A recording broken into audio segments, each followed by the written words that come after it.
नवरात्रि व्रत की प्रामाणिक कथाएं। नवरात्रि के व्रत को करने से पूर्व जरूरी है कि इस परम कल्याणकारी उत्सव की पवित्र कथा को जाना जाए। इस पर्व से संबंधित कई कथाएं प्रचलन में है, प्रस्तुत है। प्रमुख कथाएं। कथा एक पौराणिक कथा के अनुसार नवरात्रि में मां दुर्गा ने महिषासुर नामक राक्षस का वध करके देवताओं को उसके कष्टों से मुक्त किया था।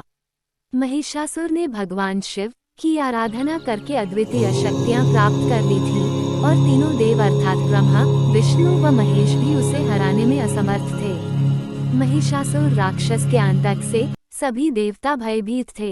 उस समय सभी देवताओं ने अपनी अपनी शक्तियों को मिलाकर दुर्गा को अवतरित किया।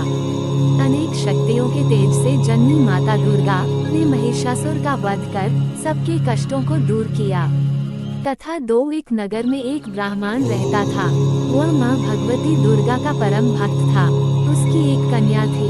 ब्राह्मण नियम पूर्वक प्रतिदिन दुर्गा की पूजा और यज्ञ किया करता था। सुमति अर्थात ब्राह्मण की बेटी भी प्रतिदिन इस पूजा में भाग लिया करती थी। एक दिन सुमति खेलने में व्यस्त होने के कारण भगवती पूजा में शामिल नहीं हो सकी। ये देख उसके पिता को क्रोध आ गया और क्रोधवश उसके पिता ने कहा कि वो उसका विवाह किसी दरिद्र और कोढ़ी से करेगा। पिता की बातें सुनकर बेटी को बड़ा दुख हुआ और उसने पिता के द्वारा क्रोध में कही गई बातों को सहर्ष स्वीकार कर लिया। कई बार प्रयास करने से भी भाग्य का लिखा नहीं बदलता है। अपनी बात के अनुसार उसके पिता ने अपनी कन्या का विवाह एक कोढ़ी के साथ कर दिया। सुमति अपने पति के साथ विवाह कर चली गई। उसके पति का घर न होने के कारण उसे वन में घास के आसन पर रात बड़े कष्ट में बितानी पड़ी।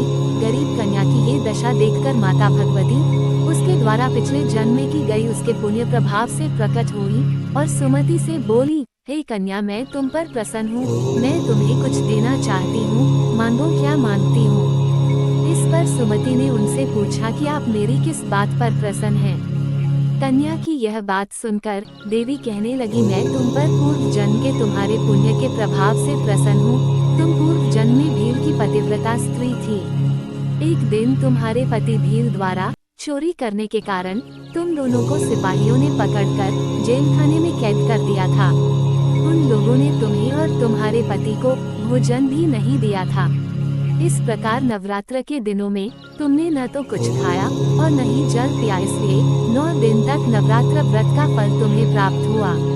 हे ब्राह्मणी, उन दिनों अनजाने में जो व्रत हुआ उस व्रत के प्रभाव से प्रसन्न होकर आज मैं तुम्हें मनोवांछित वरदान दे रही हूँ। कन्या बोली कि अगर आप मुझ पर प्रसन्न हैं तो कृपा करके मेरे पति का कोढ़ दूर कर दीजिए।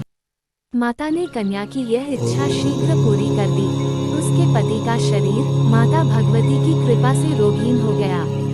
कथा 3। रामायण के एक प्रसंग के अनुसार भगवान श्री राम, लक्ष्मण, हनुमान व समस्त वानर सेना द्वारा आश्विन शुक्ल प्रतिपदा से नवमी तक 9 दिनों तक माता शक्ति की उपासना कर 10वीं तिथि को लंका पर आक्रमण प्राप्त किया था। इस तरह नवरात्रों में माता दुर्गा की पूजा करने की प्रथा के पीछे कई कथाएं प्रचलित हैं, जिसके बाद से ही नवरात्रि का पर्व आरंभ हुआ और माता दुर्गा की पूजा होने लगी।